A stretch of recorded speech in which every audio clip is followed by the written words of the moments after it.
trusted you with our lives, Goddess. You told us the seal held evil at bay. But we fell prey to a different kind of evil. And so, I choose a stronger path. I choose the power to protect myself!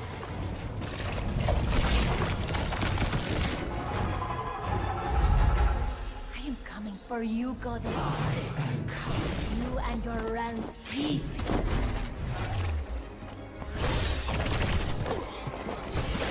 No matter what game you play, I will sweep the board of your pawns. Go ahead. Warn them. I will not be stopped. Darkness will engulf this world. And I will be its herald.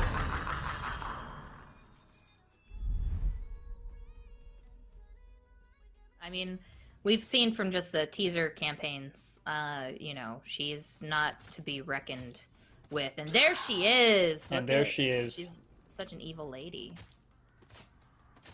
Now, one vibe I always got, and we'll see it here when we show off her moves, is it made me think of almost like ballerinas, like her animations and stuff, like very graceful, but deadly, right? Like yeah, I know the animation team used a lot of dancing and ballerina as inspiration for how she moves around and uses her scythe and other abilities. So it's a very fluid combat style, both gameplay wise and visually, and she's so much fun to play.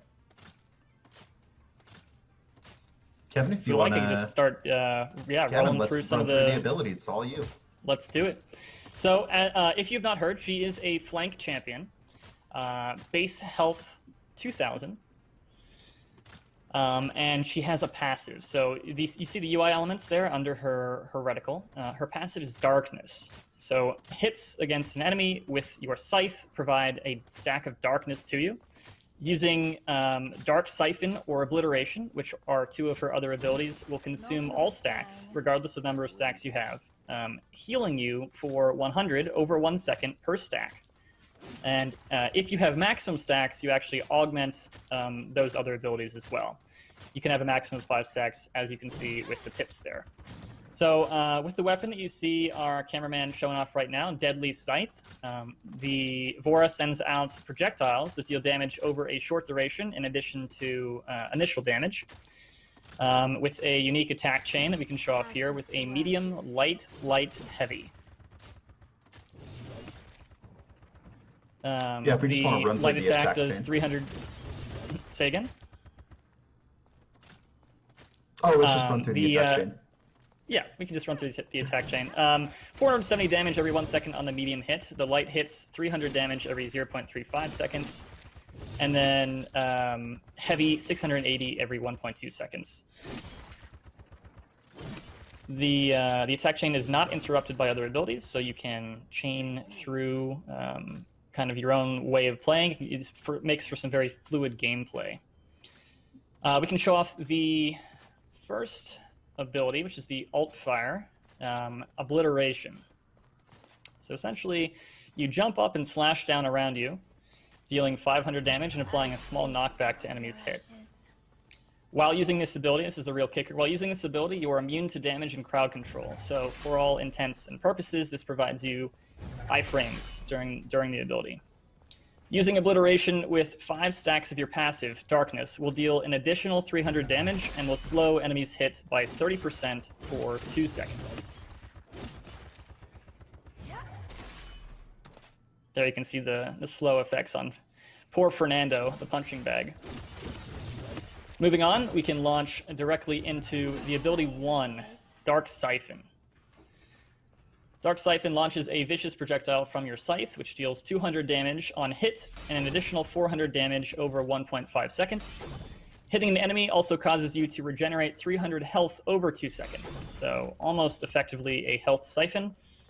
Using this ability with maximum darkness stacks will cripple the enemy hit for 1.5 seconds, preventing use of movement abilities. I've can show that off real loved quick here too. her visuals ever since I started seeing everyone play her in the dev builds when she was getting developed. Although I absolutely hate playing against, when I do the playtest with you guys, I hate when Waddles is playing her, and he's on the other team. It literally, I get dead because I'm like usually playing as like IO trying to support everyone. Waddles and Brett have both taken a liking, I think, to Vora, which has been fantastic to see in the playtests, except when they kill me, in which case I'm sad. Moving on to the next ability, her movement ability, ability 2, is called Tendril. Manifest your will, propelling yourself forward towards where you're looking, towards your target with the Tendril. You can hit players to pull you to them as well. This is her mobility, and opens up a lot of really cool possibilities, especially in combination with one of her talents. Now that This kind is, of reminds me a little bit of Grover there. Was that any inspiration for it? It's Kind of definitely in for the how, same like, you vein. wanted We her made to move? Yeah, definitely in the same vein. We made some changes or upgrades to how this functions. A little bit of tech that helps with not getting stuck on the ground if you're going forward. A little bit of tech for how it affects your movement in air. A little bit more air control, which allows for a little bit of drifting. But definitely the same vein, yeah. I like here And too. then I just on- noticed we're on the Shattered Desert as well while we're in here. so- Yeah, a little bit of lore there. This is indeed the area, and you could even say, if you wanted to, that this may be one of the seals that that the Sacred Martial Order was supposed to be guarding.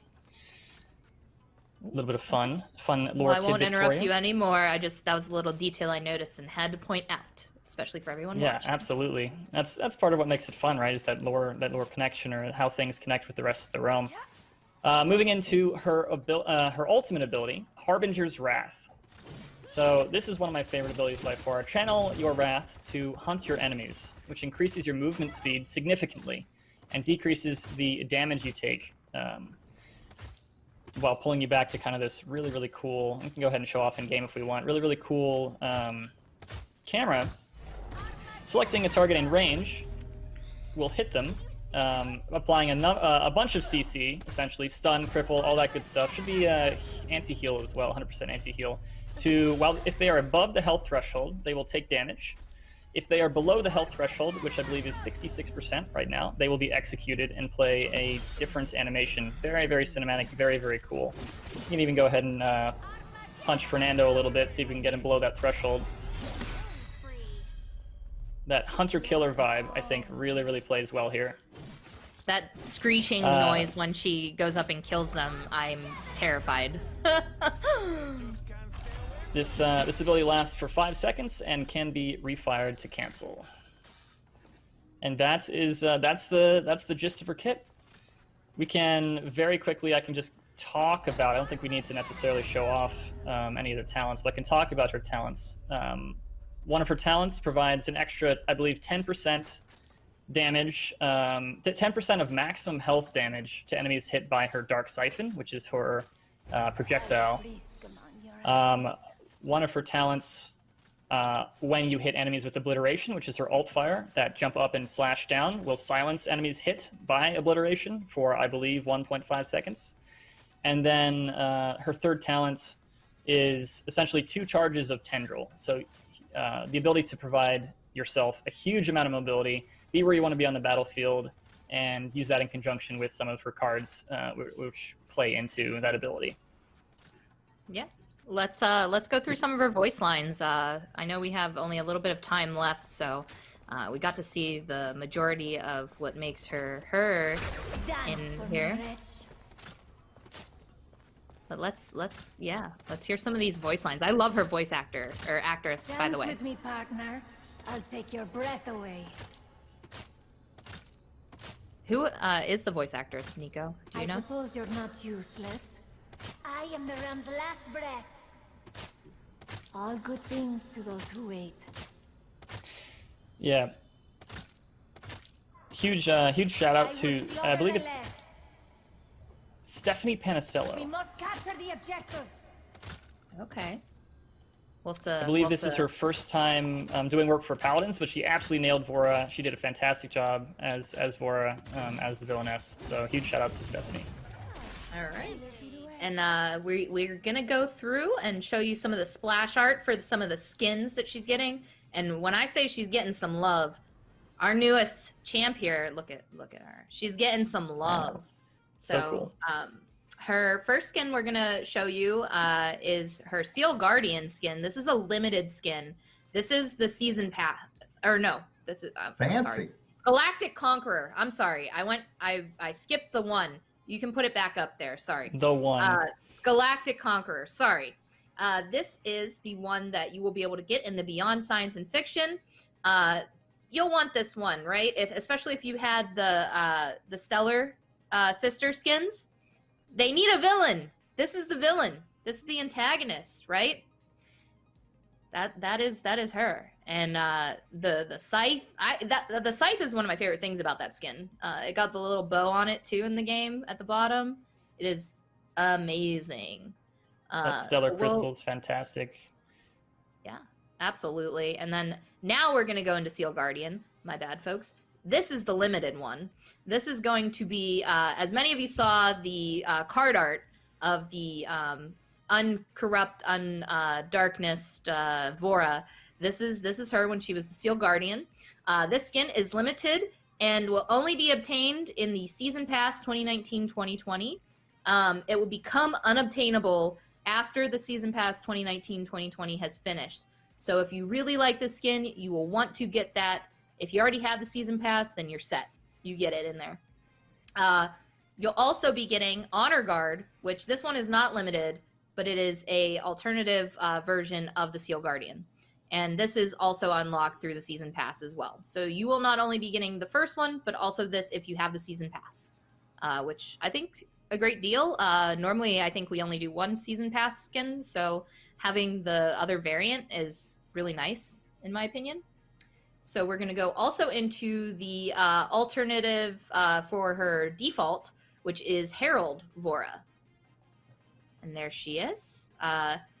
Kind of almost gives me like an abyssal vibe there with the purple. Love it. This one, though, is the one that you can unlock with 200 crystals or 60,000 gold. So many of you are always like, what can I do with all this gold?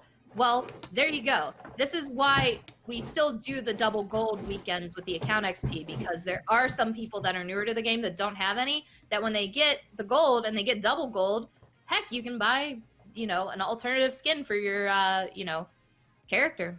And gold, speaking of gold, speaking of gold, speaking of it, we are going into Golden Vora, and she looks fierce AF.